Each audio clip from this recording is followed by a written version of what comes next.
X sarpanch है अब्दुलिया और पड़याल ब्राह्मणा से। ये आज सुखनंदन चौधरी जी के माध्यम से, और सुखनंदन चौधरी जी ने कुछ ऐसे विषय आपके सामने रखने हैं जिसमें आपका सहयोग वांछित रहेगा। सुखनंदन जी। भाई साहब नमस्कार। सर आज मैं कुछ ऐसी चीजें आपके सामने लाऊंगा आपके माध्यम से। उमर अब्दुल्ला साहब को, जो हमारे बड़े होनहार चीफ मिनिस्टर साहब, बड़े एक्सपीरियंस आदमी, दिल्ली के अंदर भी मंत्री रहे हैं, 2 बार के चीफ मिनिस्टर, जब स्टेट थी आज यूटी है। तो मैं तो एक गांव का किसान हूं, खेती बाड़ी करता हूं, लेकिन फिर भी उमर अब्दुल्ला साहब से एक सवाल पूछता हूं। जो बार बार उनका मंत्री आके बाहर, तो उनको कहीं जाना नहीं, ना कहीं वो मड़ के एरिया में कहीं बाहर गए, ना कहीं आरसपुरा के एरिया के अंदर बाहर गए, ना कभी वहां वो क्या नाम है रामगढ़ की तरफ बाहर गए, कहीं वो बाहर जाके राजी नहीं है। यहीं खड़े हो जाएंगे इस ब्रिज के ऊपर और यहीं से खड़े होकर कुछ ना कुछ कह के चले जाएंगे। ये आज मैं एक प्रूफ के साथ आपके सामने आया हूं। जो बार बार हमारा पुल, जो फोर्स ब्रिज हमारा बह जाता है, उसका कारण क्या है? उसका कारण है, ये लेटर मेरे हाथों में है, आप कहीं तो मैं इसकी कॉपी एक एक आपको दे दूंगा सबको। ये उसका मेन सबूत है। जो 2013 में एक लेटर लिखी गई थी जेकेपीसीसी की तरफ से, आरएनबी की तरफ से, कि जो हमारा पुल है इसके आगे जो आप बैराज बना रहे हो, ये इसके लिए क्लियर कट थ्रेट है कि जब भी आप इसके गेट खोलोगे सीधा पुल को हिट करेगा। सीधा क्लियर कट लेटर के अंदर लिखा है, लेकिन इरिगेशन डिपार्टमेंट को कोई इसका असर नहीं हुआ। इसके लिए जिम्मेवार कौन है? उस समय में और उमर अब्दुल्ला साहब चीफ मिनिस्टर थे जब पुल का काम शुरू हुआ, जब बैराज का काम शुरू हुआ, जब डीपीआर बनी, तभी उमर अब्दुल्ला साहब थे। आज जब ये दूसरी बार 14 में जब वो हुआ, तब भी उमर अब्दुल्ला साहब थे जब पुल को हिट हुआ था, और आज जब हिट हुआ है अब भी चीफ मिनिस्टर कौन है? उमर अब्दुल्ला साहब। मैं सीधा आपके माध्यम से उमर जी को पूछना चाहता हूं एक सवाल, कि अगर आपको महकमा की तरफ से आपको चिट्ठी लिखी गई थी कि आप इसके जो 3-4 गेट बना रहे हो, जो कटिंग कर रहे हो इसकी बैराज की, इसको रोक दो। ज्यादा कटिंग करने से क्या होगा, जब भी आप इसके बैराज गेट खोलोगे सीधा पुल को हिट करेगा, और सीधा 2 बार हिट कर भी गया। शुक्र हो भला करे यहां एलजी गवर्नमेंट का या सेंट्रल गवर्नमेंट का, जो स्मार्ट सिटी के अंदर हमारी दोनों साइडें बैराज की मजबूत हो गई, इतनी मजबूत हो गई, नहीं तो कहीं से भी ब्रीच हो जाता। अगर ये यहां से हमारा साइफन गया है, तभी रणवीर कनाल का जो साइफन, पुराने वाला जो डिफेंस साइफन है, जो नया साइफन है, अगर वहां से ब्रीच करता, पूरा बेरोस, पूरा गांधीनगर, पूरा आरएसपुरा, सारे का सारा इस पानी के अंदर डूब जाना था। और ये उसकी एक जिंदा मिसाल है। और ये उसके साथ ये मैं उस पुल की और उस बैराज की, ये मेरे पास उस समय का डिजाइन भी है, जो उनका डिजाइन किया हुआ है, सीधा क्लियर कट का जूम करके आप इसको दिखाएं। ये देखें, जो इसके 3 गेट है एक्साइड बनाए हुए। इसके सामने यहाँ पे एक क्रेट पड़े हुए थे महाराजा हरि सिंह के टाइम पे। यहाँ पे ना एक उनका बैराज था, जब ड्रॉट के सीजन में आरसपुरा को पानी फीड करता था, तभी का पानी रणवीर कनाल के अंदर डाला जाता था। वहां तक इन्होंने कटिंग करके 3 गेट एक्स्ट्रा बनाए हैं। और 3 गेट बनाने के बाद किया क्या, और उनको सारे बैराज से उनको 1 फुट डाउन रखा गया। क्यों डाउन रखा गया, ये मैं आपके माध्यम से उमर अब्दुल्ला साहब को पूछना चाहता हूं, क्यों डाउन रखा गया? इसको फायदा दिलाने के लिए उसको डाउन रखा गया। सारे का सारा पानी, जितना तभी का पानी, सारा बेरोस वाली साइड, इधर जो बेली चराना वाली साइड, इस सारा डाइवर्ट हो गया। और डाइवर्ट होने से 2 बार उस पुल को हिट किया, 14 में भी हिट किया और आज फिर हिट किया। और सीधा क्लियर कट चिट्ठी लिखी हुई की तरफ से, और ये देखें मैप उसका पड़ा हुआ है, ये सारा हिट किया हुआ है। किसको फायदा दिलाने के लिए किया, ये मैं आपके माध्यम से अब्दुल्ला साहब को पूछना चाहता हूं। और खासकर ये आज उनके मंत्री आते हैं, बैराज के ऊपर खड़े होते हैं, वहां तभी के ऊपर क्या किया जी एलजी गवर्नमेंट ने किया, क्या उसने किया, क्या सेंटर ने किया, क्या उसने किया। ये जिंदा मिसाल है कि अगर ये साइड हमारी नहीं बनी होती, नहीं पैसा स्मार्ट सिटी के तहत नहीं पैसा लगा होता, तो आज हमारा गांधीनगर, आज हमारा वेयरहाउस, आज हमारा आरएसपुरा कहीं नहीं दिखता। ये मैं आपके माध्यम से फिर उमर अब्दुल्ला साहब को पूछना चाहता हूं। मैं गांव का किसान हूं, वो बड़े एक्सपीरियंस आदमी है, लेकिन फिर भी मैं उनसे पूछता हूं कि ये क्लियर कट लिखा हुआ है, इसके ऊपर क्यों एक्शन नहीं हुआ? इसके लिए दोषी कौन है? जो दोषी है उसको कड़ी से कड़ी सजा दी जानी चाहिए। कोई इसका जो नुकसान हमारा, जैसे मड़की फसलें, ये आरएसपुरा वाले मेरे 2 सरपंच बैठे हैं, पड़याल ब्राह्मणा वाले, अब्दुलिया वाले, नीचे वो जितना भी एरिया सारा इस एरिया का वारसपुरा का सारा सारी फसलें वगैरह सारी तबाह हो गई। सारा बकवाल का एरिया जितना है सारा तबाह हो गया। कल देखा आपने हमारे होम मिनिस्टर साहब आए थे, जहां वह खड़े होकर उन्होंने जाके अपना क्या नाम मंगू चक जाके देखा उन्होंने, पूरे का पूरा मंगू चक डूब गया। किसकी वजह से डूबा? इस लेटर जो उन्होंने लिखी है इसके ऊपर कोई एक्शन नहीं दिया गया। उसका कारण कौन है, उसका जिम्मेवार कौन है? मैं आपके माध्यम से फिर उमर साहब को पूछना चाहता हूं कि उमर साहब, जो आपके मंत्री संतरी है ना, ये आपके एक खाली बैराज के ऊपर आके वहां पे खड़े होके ब्रिज के ऊपर खड़े होके फोटो सेशन करेंगे और वापस चले जाते हैं। अरे हम भी 2014 का जब फ्लड आया था श्रीनगर में, जब 7 तारीख को एक फ्लड आया था कश्मीर के अंदर भी, वो क्यों पूरा कश्मीर डूब गया था? वही हाल आज इधर है। मेरे ख्याल से तो उमर साहब हमारे सर कश्मीर का बदला लेना चाहते हैं। 1 साल से 1.5 साल से उनकी गवर्नमेंट बनी हुई है, कहीं उन्होंने वो सबक नहीं सीखा उन्होंने जो कश्मीर के अंदर हुआ था। बुल्लर लेक के अंदर पूरी सिल्ट जमी हुई थी, जितने फ्लड चैनल के अंदर सारी सिल्ट जमी हुई थी, कहीं भी उन्होंने ड्रेजिंग नहीं करवाई थी। उससे सबक सीख के वहां हमने जब ड्रेजिंग करवाई, उसके बाद कितने फ्लड आए, लेकिन कश्मीर के अंदर कहीं कहीं तो बाल बांका नहीं हुआ। अगर उमर साहब ने वहां से सीख लेनी चाहिए और जहां पे ड्रेजिंग करानी चाहिए थी इनको। जितने हमारे नाले हैं, कम से 11-12 नाले हैं, ये मेरे पास लिस्ट पड़ी हुई है।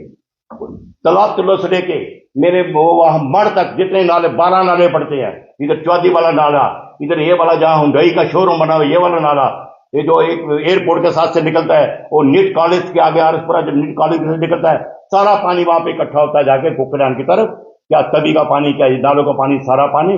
और क्यों बैक मारा, क्यों पानी लोगों के घर में घुसा? उसका कारण है डीसिल्टिंग करनी है। अगर डीसिल्टिंग हुई है, मैं चाहता हूं भला करे दिवंश का, जिन्होंने डीसिल्टिंग करवा दी हमारे गोल्ड विलाड एरिया में, नहीं तो आज सारा गोल्ड विलाड भी डूब जाना था। लेकिन वो उन्होंने डीसिल्टिंग करवाई अपनी, जहां तक उनका एरिया आता था। आगे सारा रूरल वाला एरिया कहीं किसी ने हाथ नहीं लगाया उसको।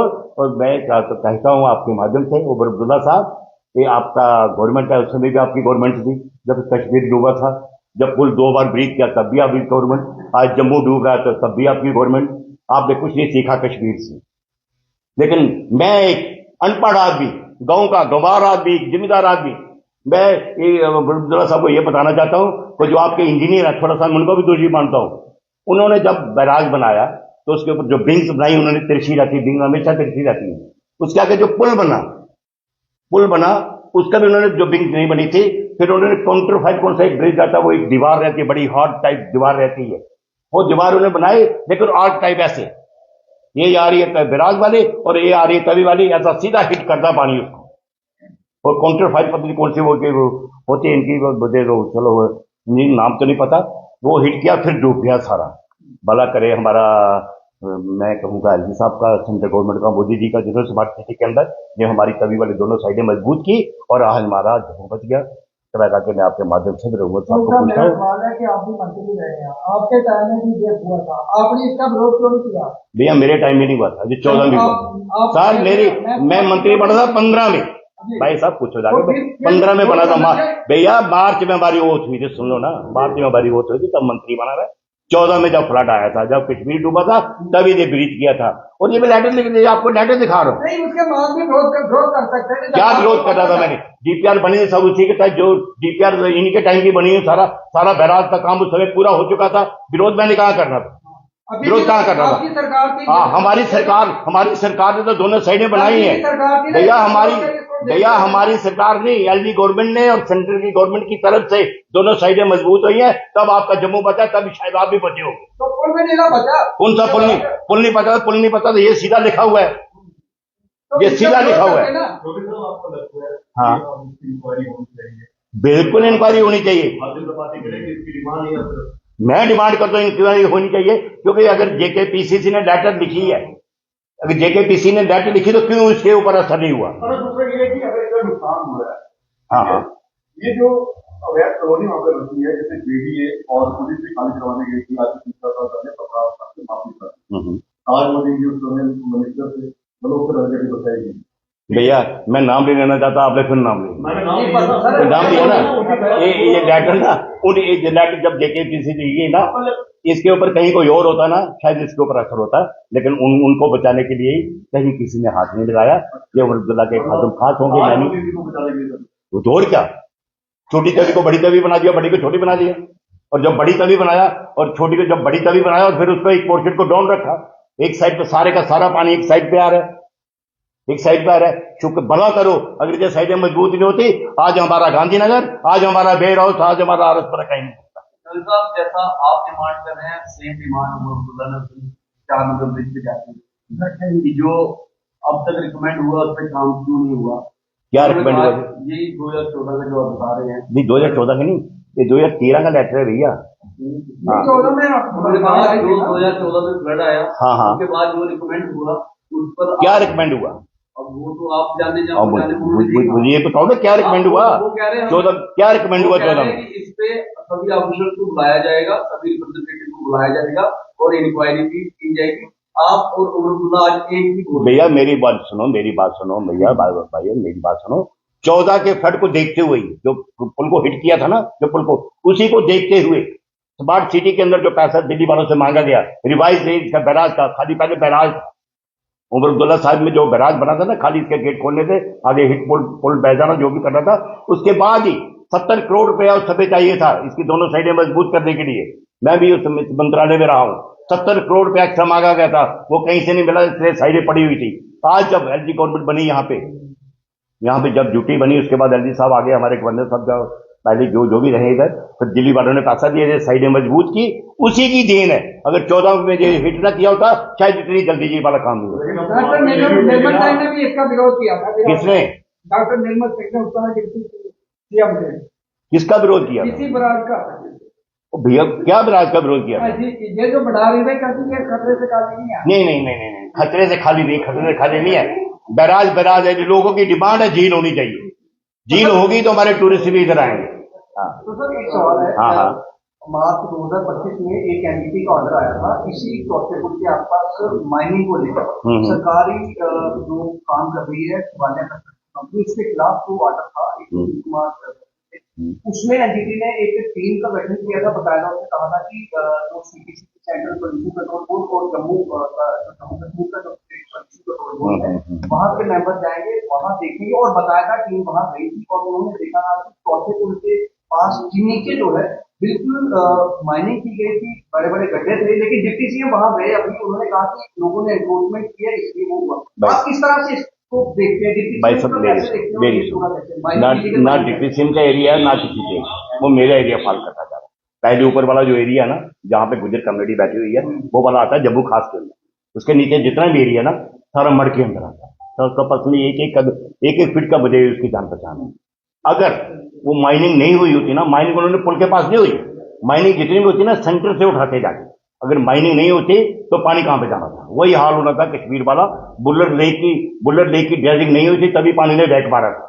और आज अगर इसकी थोड़ी जैसे अगर माइनिंग बंद होती, बिल्कुल माइनिंग बंद होती, सारी सिल्ट जमते यानी सारी बराबर हो जानी, तो फिर पानी कहां जाता?